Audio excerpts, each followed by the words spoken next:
What about that tumbling dice? Good morning, everybody, or good afternoon, I should say. I'm Chris Berman. It's lucky week number 7 to help us run the table, as always.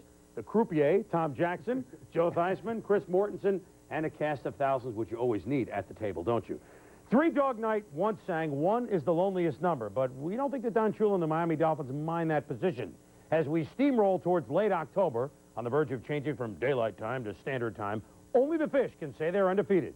5-0 with talk that they could be 9-0 going into their Monday nighter on November 16th with the Buffalo Bills.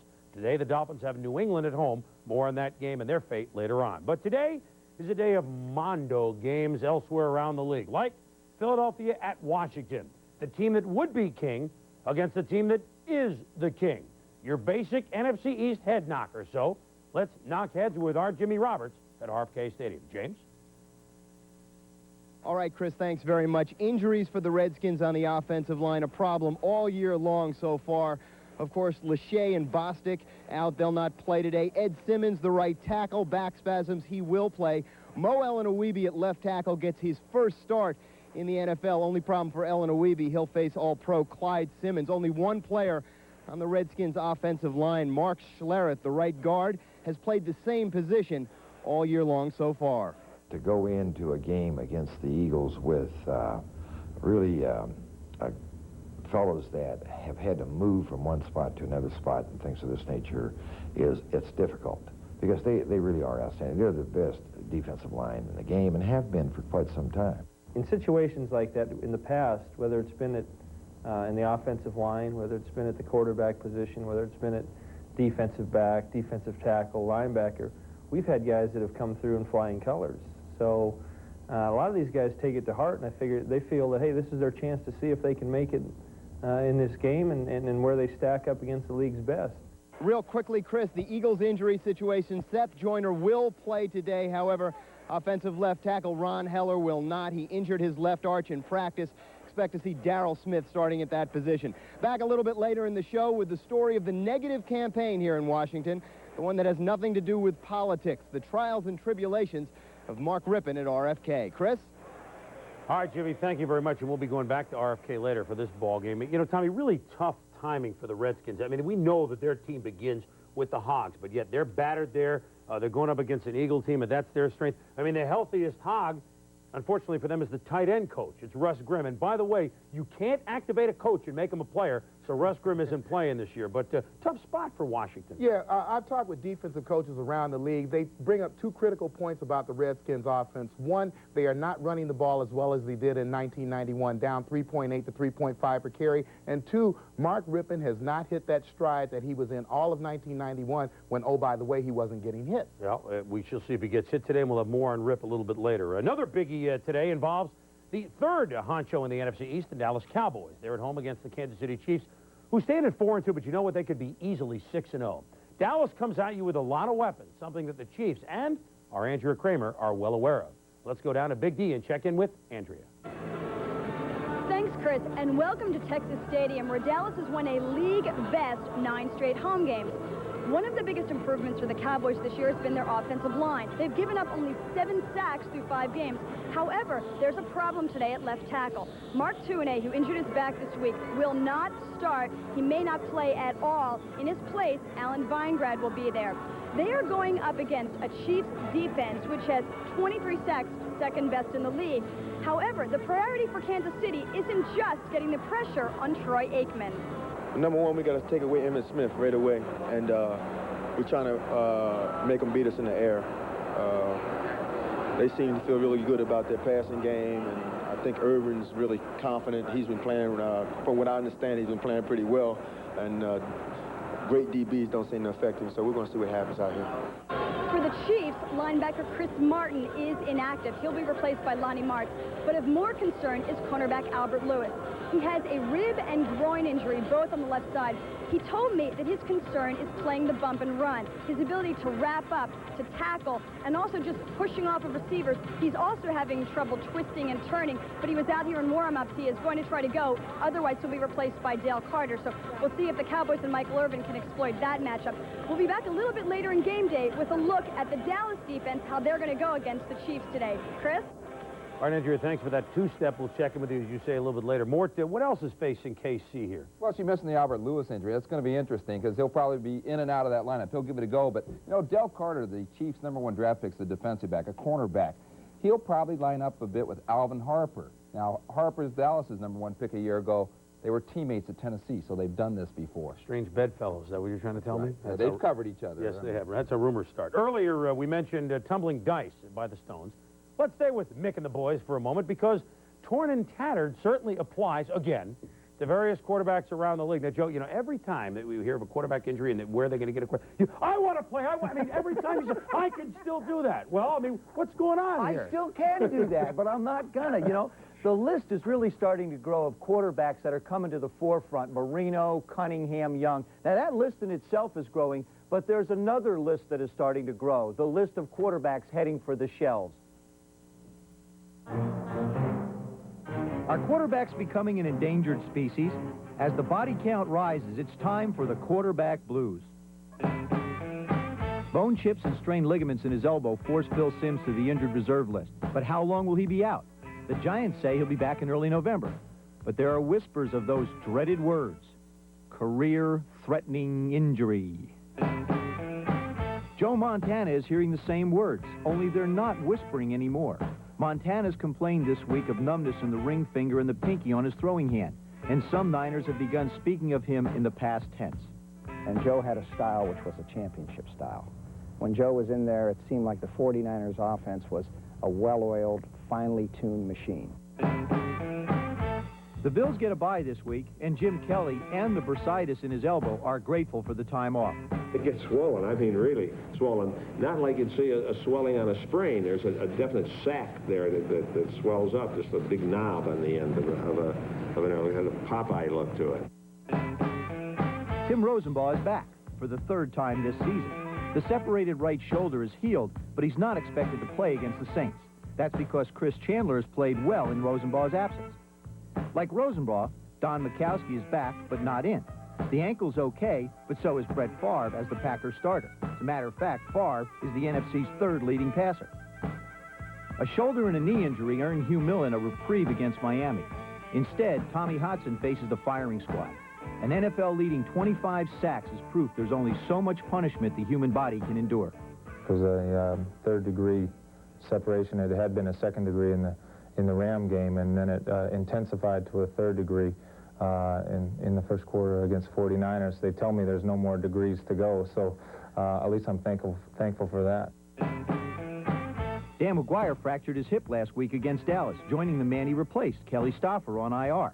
Stan Gelboy is the man against the Raiders. Boomer Esiason probably won't play Monday night due to a severely bruised passing arm. Donald Hollis will replace Boomer, but David Klingler is the quarterback of the future. And that future may be fast approaching. Boomer is the guy that can help us win this year. In the offseason, you evaluate and sit back and look at everything. Maybe that's where they're going with David. And, you know, if I can make him a better player and speed his rise to maybe starting this team, then maybe someday I go to a team that is legitimately looking to win the Super Bowl immediately. Well, you can see the list is starting to grow, and also the frustrations are. Now, I think there are two things the league can do to help the quarterbacks out a little bit. First of all, they ought to make knee braces mandatory for quarterbacks, being that that is the area of the quarterback that is exposed the most. I mean, if the tape doesn't match the color of your sock, they take you out of a game. The least they can do is put some knee braces on you. Secondly, they ought to allow intentional grounding without having somebody close to you or even considering being a sack, Tommy. Just get rid of the football. You're penalized by the incompletion. That's enough. Protect the quarterback. Protect the quarterback. That's all we hear. You know, I think that when you change the rules, you change the results. I think about the Theismann, the Staubachs, the Bradshaws. You guys played 11 years, 9 years you played without it. You got hurt with that in the grasp rule in there. I think, as Ross Perot said, it's not supposed to be a slow dance in the NFL. I have a graph here to show how that... Oh, I'm sorry. You guys, I mean, you can't agree on anything. You guys sound like the players and the owners, don't you? Speaking of which, there's an owners meeting coming up. I know that thrills everybody. What issues will the owners address this week when they meet in Chicago Tuesday, Wednesday? Certainly some recent court decisions haven't exactly gone their way. Mort, what's on the agenda here? Well, it'll thrill fans that they know they can get Reggie White on their team next year. And on November 12th, Judge Doty's going to hear the Reggie White case on next year's class of free agents. The owners this week will try and shape a new free agency system to take to Judge Doty Paul Tagliabue, the commissioner, and Jim Quinn, the players' lawyer, met this week, renewed settlement discussions, but, you know, they've been doing that for a couple of years now, Hopefully Chris. something can happen before the end of this year, or otherwise everything might bust loose. All right, you know what? We have only just begun to rock and roll. Ahead in the next hour here on NFL Game Day, Steve Young throwing and running the 49ers to a 5-1 start, doing it every which way. And the Patriots, their 0-5 start, as everyone from owners on down on the edge. I have no fear of Jim Orthwein. Why should I fear him? He's got millions and millions of dollars. He bought the club. I didn't ask him to buy it. I got the mess. If he wants to have this mess, let him take it. Without you, they'd never make it down this mountain.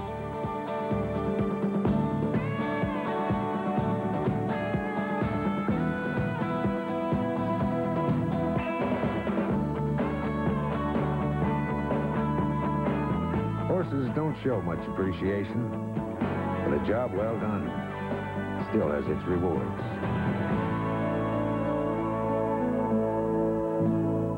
Black, the color of shadows and night.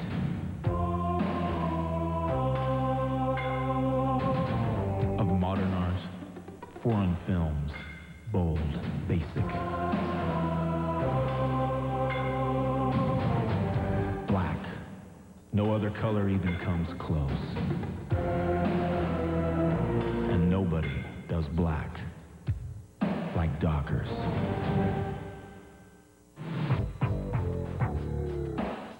Green.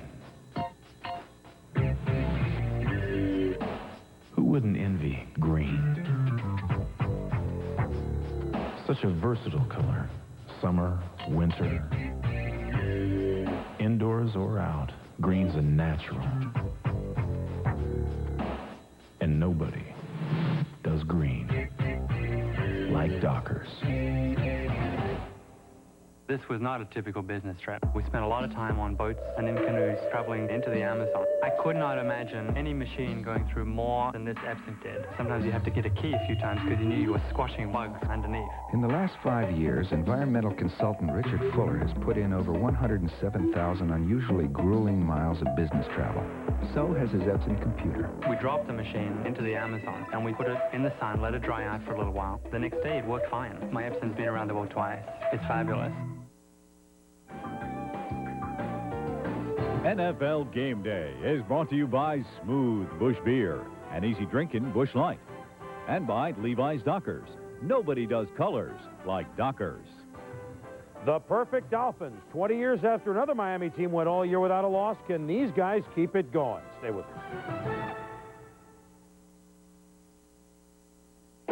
The 30 performance are unsurpassed. Best of all, it uses up to 40% less gas. It's the Lennox Pulse 21 gas furnace. T.R. Bulger, courteous, professional, responsive. Let us be your heating and cooling contractor. Be alert, be alive. 879-8525 for quality and service. See your Lennox dealer today for rebates or low-cost financing. Stan Jones. He's made our kids' education his top priority. Stan Jones has fought for drug education in every grade, championed the 21st Century Scholars Program, helped with college tuition for kids who need it most. And Stan Jones has been a leader in the fight for smaller classes. Now Stan Jones is running for Superintendent of Public Instruction with a single goal: to make Indiana schools the best they can be. Stan Jones. A vote for our kids, a vote for education. It's impossible to watch all the NFL action on Sundays. Right? Wrong. See every bone-crushing hit, every big score, and every key play from every game in just 60 minutes of non-stop excitement. Football's fastest hour when you're hungry for action. NFL Prime Time, Sunday night at 7 Eastern, only on ESPN.